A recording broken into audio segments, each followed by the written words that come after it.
चलिए शुरू करते हैं महत्वपूर्ण और काम की 50 बड़ी खबरों को, वो भी 10 मिनट में। पर उससे पहले अगर अभी तक आपने वीडियो को लाइक नहीं किया तो वीडियो को लाइक जरूर से करें और चैनल को सब्सक्राइब करना बिल्कुल भी ना भूलें।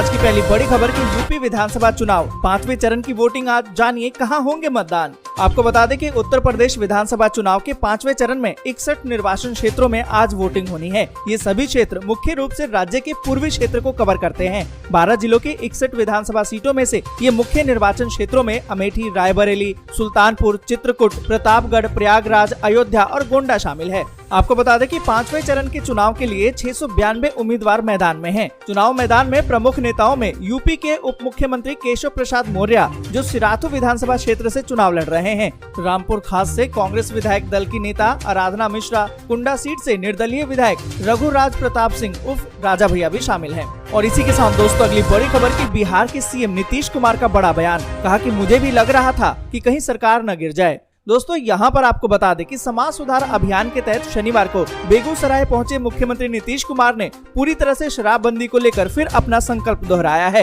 एक जनसभा को संबोधित करते हुए बिहार में पूरी तरह से शराबबंदी लागू रहेगी और इसके लिए निरंतर अभियान भी चलाया जाएगा। उन्होंने कहा कि कर्पूरी ठाकुर ने भी शराबबंदी लागू की थी, 2 साल में उनकी सरकार गिर गई। मुझे भी लग रहा था कहीं फिर ऐसा न हो, लेकिन पहले ही सोच लिया था कि अच्छे तरीके से शराबबंदी को लागू करेंगे। यूएनएससी में इंडिया के कदम की रशिया ने की तारीफ, रूस के खिलाफ प्रस्ताव पर भारत ने नहीं किया था वोट। आपको बता दें कि रूस और यूक्रेन के बीच में युद्ध चल रहा है। रूस की सेना यूक्रेन की राजधानी कीव की तरफ बढ़ रही है। रूस की तरफ से यूक्रेन पर किए गए हमले के खिलाफ संयुक्त राष्ट्र सुरक्षा परिषद में प्रस्ताव लाया गया था। अमेरिका के प्रस्ताव पर संयुक्त राष्ट्र सुरक्षा परिषद में मतदान हुआ, जिसमें चीन के साथ भारत और संयुक्त अरब अमीरात शामिल नहीं हुए। रूस ने भारत के इस कदम की तारीफ की है।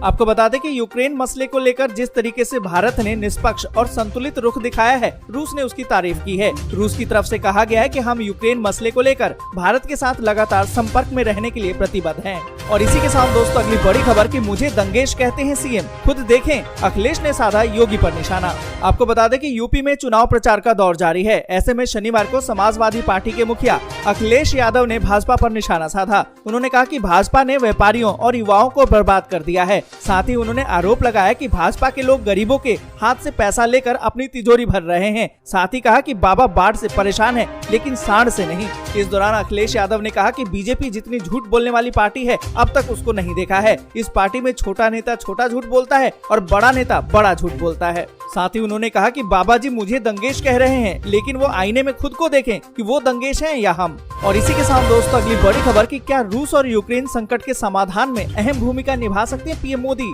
आपको बता दें कि यूक्रेन के राष्ट्रपति जेलेंस्की ने प्रधानमंत्री नरेंद्र मोदी से बात की है। इस दौरान मोदी ने शांति बहाली के प्रयासों में किसी भी तरह के योगदान करने को लेकर भारत की प्रतिबद्धता जताई है।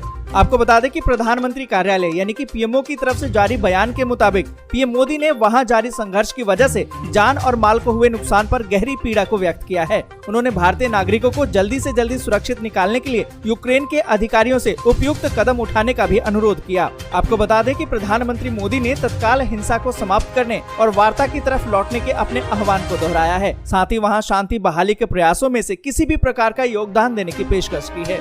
और इसी के साथ दोस्तों अगली बड़ी खबर नड्डा ने कहा आतंकवादियों से मिली हुई है समाजवादी पार्टी। आपको बता दें कि भारतीय जनता पार्टी के राष्ट्रीय अध्यक्ष जेपी नड्डा ने शनिवार को राज्य की मुख्य विपक्षी समाजवादी पार्टी के प्रमुख अखिलेश यादव पर जमकर निशाना साधा और 2 टूक कहा, मेरा ये आरोप है कि समाजवादी पार्टी का संबंध आतंकवादियों से है। उन्होंने एक जनसभा को संबोधित करते हुए कहा, मेरा ये आरोप है कि समाजवादी पार्टी का संबंध आतंकवादियों के साथ है। मेरा ये आरोप है कि समाजवादी पार्टी के नेता गुंडों को संरक्षण देते हैं। नड्डा ने कहा कि गुंडा शब्द सपा वालों के लिए बहुत ही हल्का है। सपा वाले तो आतंकवादियों के साथ मिले हुए हैं। उन्होंने आरोप लगाया कि अखिलेश के शासन में यूपी में 200 दंगे हुए और दावा किया कि योगी आदित्यनाथ के नेतृत्व की भाजपा सरकार में 5 साल में यूपी में एक भी दंगा नहीं हुआ।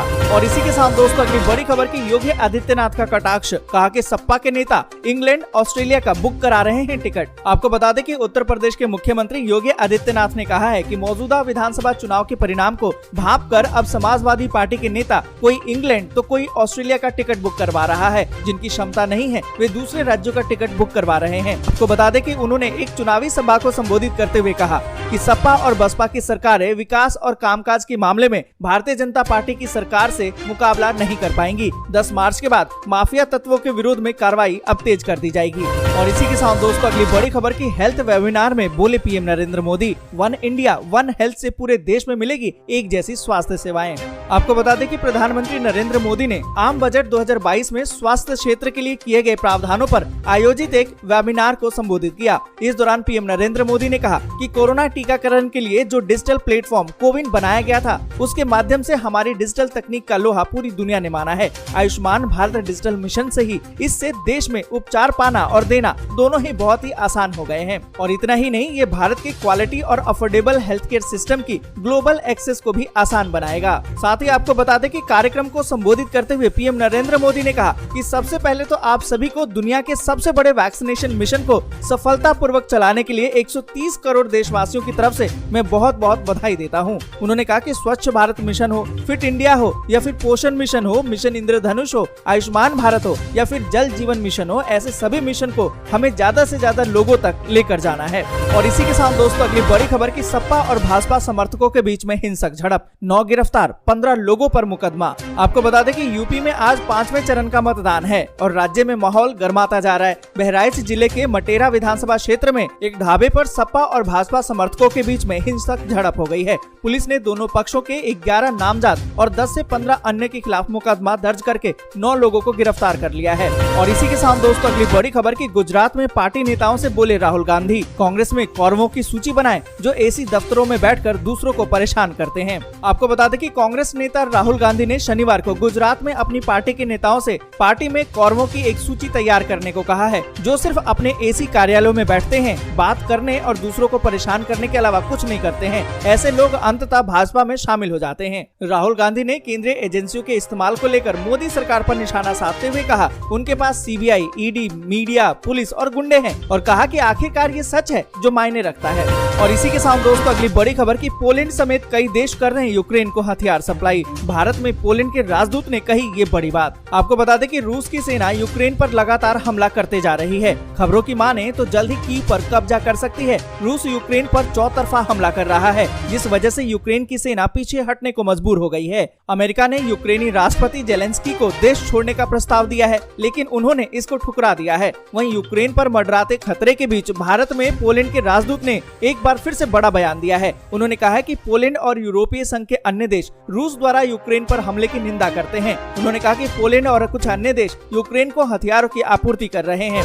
और इसी के साथ दोस्तों अगली बड़ी खबर कि रूस में फेसबुक पर लगा बैन। एफबी ने सरकार की एजेंसी के अकाउंट्स को किया बंद, बदले में उस पर आंशिक प्रतिबंध।